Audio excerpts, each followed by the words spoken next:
এই হচ্ছে চান্দা শুটকি বাটা নিয়ে নিলাম, তারপর রাইস,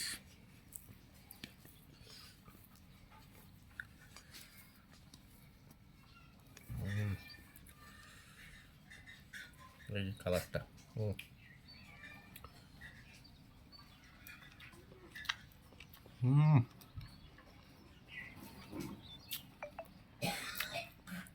শুকনা মরিচের কড়া একটা জাল, জাস্ট মুখে দেওয়ার পরে একদম মুখের মধ্যে টাং করে জাল লাগতেছে।